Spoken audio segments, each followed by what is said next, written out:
If you use a cell phone, laptop, tablet, or desktop for a good portion of your day or evening, then stay right here because in this video, I'll be sharing 3 simple solutions to help us all take better care of ourselves.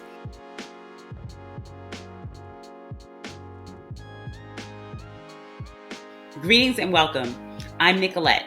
I truly appreciate you sharing your time with me. And if this is your first time visiting this channel and you're interested in receiving my videos on self-care and self-development for those who serve, then be sure to subscribe and turn on your notification bell so you won't miss the next one. Now, let's get into today's session.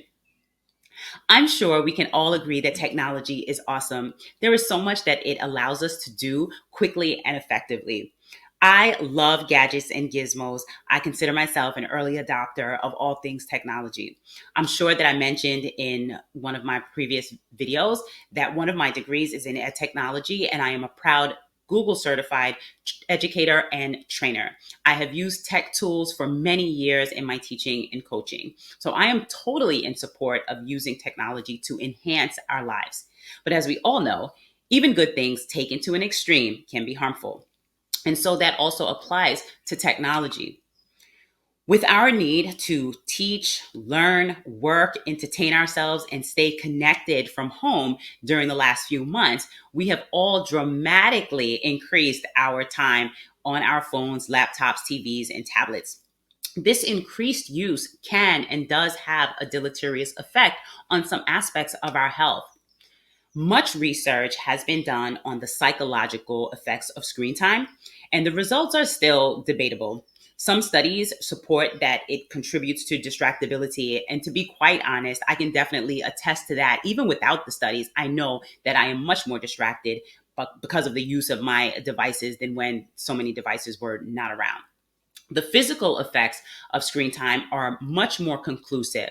Many studies confirm that too much screen time contributes to obesity. And again, that makes sense. If we're always engaged with our devices and watching them and using them and doing all the things that we do, it means that we're spending less time exercising, outdoors, doing physical activity and such. However, there are 3 areas where nearly all of the research on screen time seems to agree. And that is that extended use of our devices is detrimental to our sleep, our eyes, and our neck. So I'm going to speak a little bit about each one of those. Our sleep is affected by screen time because we know that all of our devices emit a blue light. Blue light is good. We need to be exposed to blue light because blue light indicates when we should be awake and alert. The downside of blue light is when we are exposed to it at night, specifically within the last 2 to 3 hours before we start winding down to go to bed. When we are exposed to blue light during this time, it has a negative effect on our sleep because it lowers our melotonin, which puts us to sleep. And it also prevents us from sleeping soundly once we fall asleep. The detriment of that is that we don't sleep well. We either wake up several times during the night or what's known as our deep sleep cycles, which is the time of sleep that really gives us that positive result because we feel rejuvenated and so forth when we wake up, is all impacted by our ability to sleep continuously throughout the night. Studies have shown that exposure to blue light within the last 2 hours of falling asleep impedes that whole process. As far as our eyes go, looking at a screen for an extended amount of time is not good for us either. It causes what's known as computer vision syndrome. When we spend our days and our nights looking at our devices that emit that blue light, our eyes strain from this effort after a while. And this can lead to headaches, blurry vision, dry eyes, and over time, many more eye issues.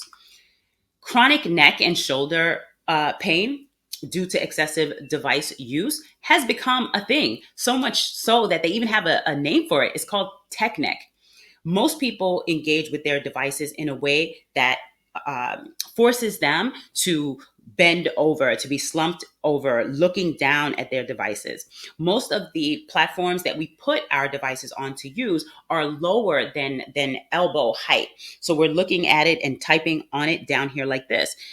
And I know that when we use our phones, I'm guilty of it too. we're always looking down at it this way and, and doing whatever it is that we're doing.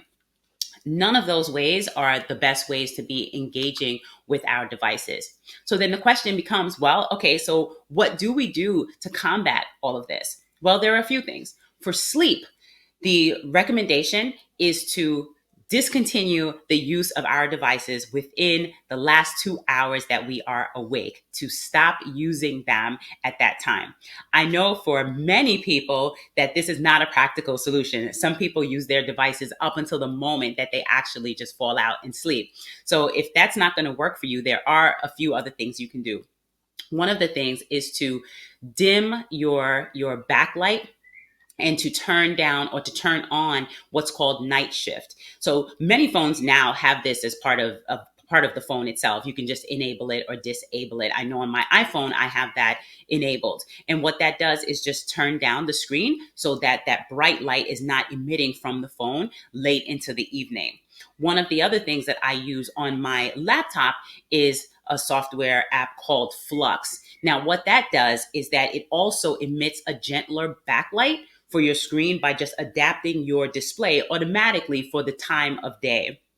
Something else you can do that I've started doing that I find effective, and you can let me know if it works for you, is enabling grayscale on my phone. So this has a twofold effect. One, it does limit the blue light, but it also, according to research, should support me in lessening the distractibility of the phone factor. So research shows that one of the reasons why we're so attracted to our phones and just scrolling through our phones and looking at our phones all the time is not even necessarily for the engagement that we get from the phone, but simply because of the color. It's just so bright and pretty. So when you enable grayscale removes the color and it makes your phone just black and white, which isn't as appealing. So you don't constantly want to look at it. So this is actually brain-based research. So you might want to try it out and see if it works for you. I've linked to the description to all of this, so don't think you are going to miss anything. You can always just check it out there at the end. So for our eyes, there are particular suggestions, and I want you to pay a close attention to this part because this is important, because all of us have been on these devices so much that I'm sure you have been impacted by it as well. So we want to take frequent eye breaks by intentionally looking away from our devices from time to time. A pretty common suggestion that is given by ophthalmologists and optometrists is called the 20-20 rule. And that means for every 20 minutes to look at something that is at least 20 feet away for at least 20 seconds. Okay? Very simple, very easy. We can all do that.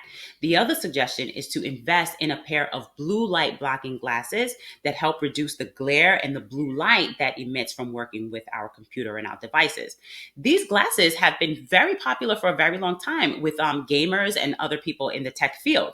So I think it's high time that regular folks like us start doing the things that the people in these areas have been doing for a long time to protect their eyes.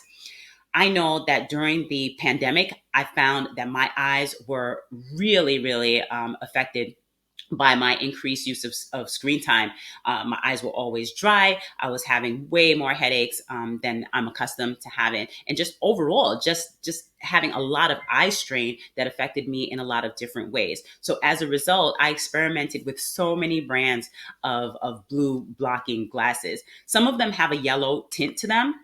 And I found one pair that I really like, but I can't show you those because I lost them recently, unfortunately. But I do have a couple others that I tried and that I like, a bunch of them. But I'm going to show you the two that I'm wearing right now most often. So one of them is this one.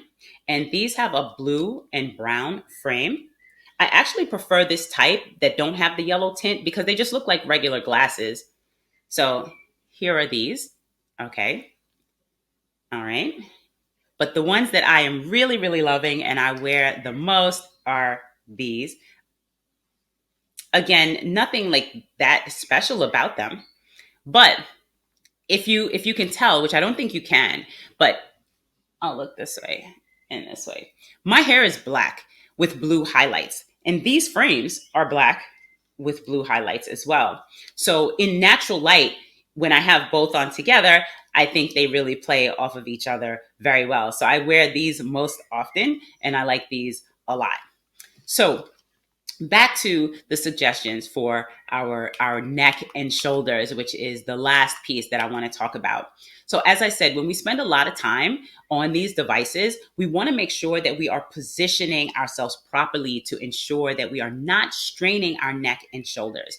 The best way to do this is that when you are on your device, to sit with something that is supporting your back so that you are forced to sit up straight and not hunched over. The other best practice is to actually stand up. So another purchase that I made during the stay home time was to invest in a Varidesk adjustable portable desktop.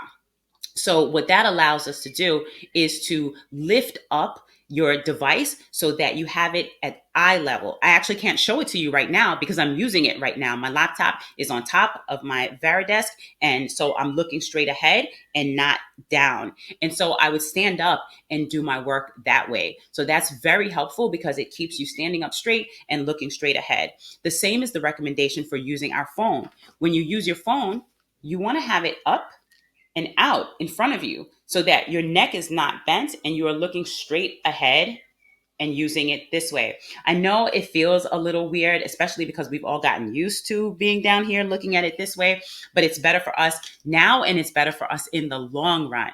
Gravity and time and age and all of that is going to do what it will in terms of pulling us down and over. We don't want to help it now. We want to try to stay as straight up and forward looking as we can for as long as we can. Another suggestion is to take frequent stretch breaks. So you can install a simple Chrome extension called Postureminder. It just pops up on your screen, just reminding you to do exactly that, to sit up straight and to look ahead. I use Postureminder, and when it pops up, I also try to integrate my eye breaks and looking away for 20 seconds. And I also try to integrate my stretches. For the stretches, you can keep it really simple. Just do some neck bends, some neck rolls, shoulder rolls, and things like that. All of that just keeps us aware of the fact that we have to position and reposition ourselves for optimal health as we engage with these devices. So my challenge for you this week is to do a couple of things. So listen, because there's more than one. I want you to set your grayscale and then let me know if it's effective for you in terms of reducing your distractibility with your phone. I want you to install Flux, and I want you to get a pair of blue light computer glasses. If you can invest in an adjustable height Varidesk, by all means, go for it. You can keep it really low tech and just put some books and other things under your laptop when you're working on it to bring it up to elbow height. I've included links to all of this information in the description, so check that out. If you have a friend or two who could use these reminders, please share this video with them. If you found these reminders helpful for yourself, remember to hit the like button.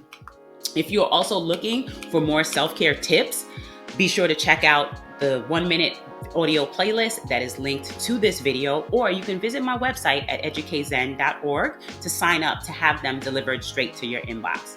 See you soon. Until then, take care of your most important relationship, the one you have with yourself.